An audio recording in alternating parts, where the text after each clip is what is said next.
Hello YouTube and welcome to January 2020. I know, it's exciting.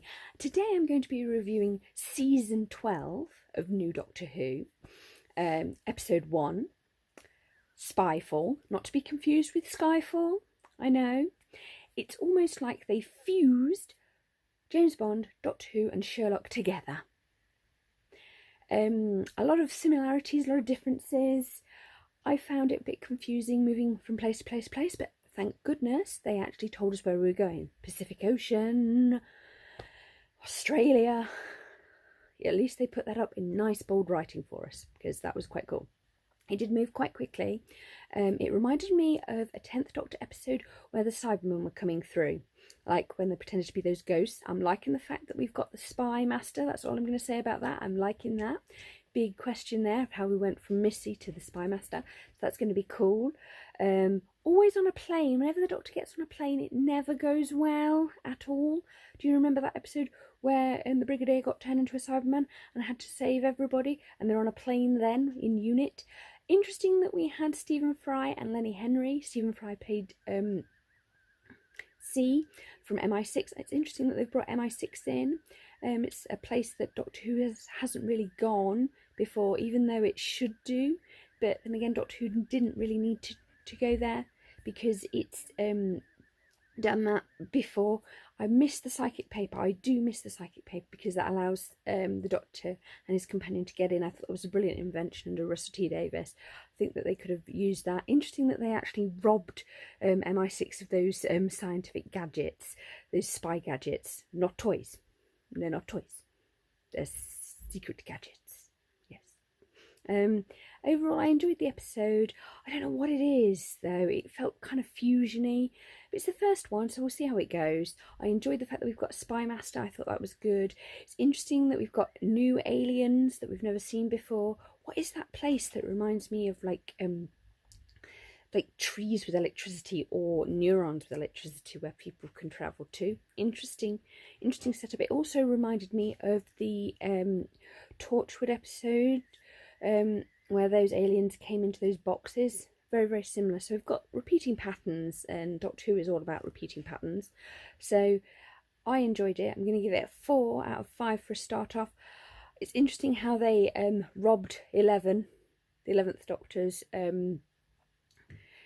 uniform and suit, like costume, for part of it. I found that interesting.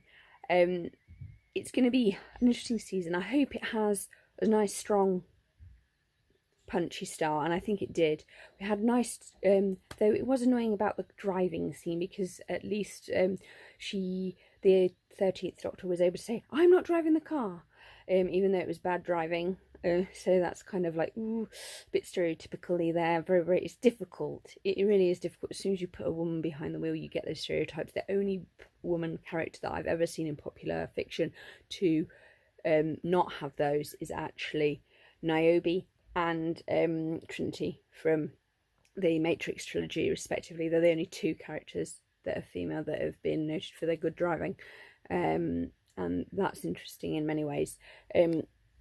So we had a car chase, we had motorbikes, which takes us back to an 11th Doctor episode, and Clara, motorbike chase. We had aeroplanes, so it's kind of a bit cars, bikes, planes, chuck everything at it and hop round a load of places, and make it as convoluted as possible to see if that works, which I kind of like. So this is the problem when you have so many people in a Doctor Who episode, is they don't really get to have their own individual stories. But it was good that they did an individual introduction for Ryan, Yaz and Graham, so we got to see how their lives had moved forward since their season 11 travels with the 13th Doctor, and I thought that was good. And it was also nice to see the Doctor back at the MOT garage fixing the outside of the TARDIS. We've never really seen underneath the box. We've seen a lot of tech fiddling inside, but never outside, which I thought was quite good, so that you establish each individual character as a character. That was good, and I like the fact that they all had MI6 cars to pick them up, even though they ended up in one car, which was interesting within itself. I like that. I like the inclusion of Stephen Fry. I liked Lenny Henry. I think that's good. I like the fact that they used a character a background character from another season into this, because that links with the continuity. But what I really, you knew that something was up with oh, it's you. Oh, I love that. That is pretty cool and funny. But also, outing the fact that you can tell that O was going to be evil because he outed the Doctor as a transgender, and that's really bad to do that, to say, oh, I knew him when, oh, I knew that person when they used to be a woman or he used to be a man. No, it's a big no. And that was sort of like, ooh. But weirdly enough, that it's interesting. It's interesting. And Graham was like, ooh, should I look? And what on earth was that tea that the Doctor made? It didn't look like tea. It looked like Coke, like Pepsi Cola or Coca-Cola. Anyway, moving swiftly on from that. I thought it was good. It was overall convoluted, but Doctor Who always is convoluted nowadays. It's very difficult to make a straight story. By that I mean beginning, middle and end inclusive, because of the seasons practice that we've learnt from Buffy the Vampire Slayer, which we actually did have a nod to with a character called Anya, who is a secretary, I believe, of Vox. It's interesting that we've got social media and cyberbullying now that Facebook has taken over Instagram and WhatsApp, leaving Google with its Google Chrome, Google Drive, YouTube, Google search engine, and YouTube search. So I mean, we're all owned by Mark Zuckerberg and whoever is the CEO of Google. Do we even know who that is? We probably should do, but I can Google it later. Overall, I'd give this definitely a 4 out of 5. It was a bit convoluted. I do miss the days when it was the Doctor and one companion for pure streamlining, and it made the episodes fly easier rather than trying to manage all these characters.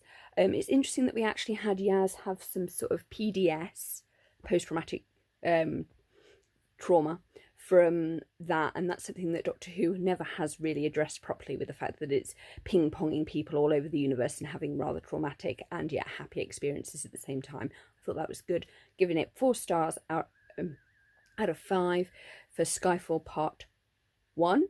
Next Sunday at 7 PM on BBC One, the concluding part of Spyfall, not Skyfall, Part 2 will be on. So for that, please like, comment and subscribe, and thank you for your support, and Happy New Year everybody. I hope 2020, because it's a new decade, will be good for you as you have been good to my channel, and thank you for the support, and bye. Remember to leave a comment in the comment box below if you have enjoyed Spyfall, or whether you've got other comments to make.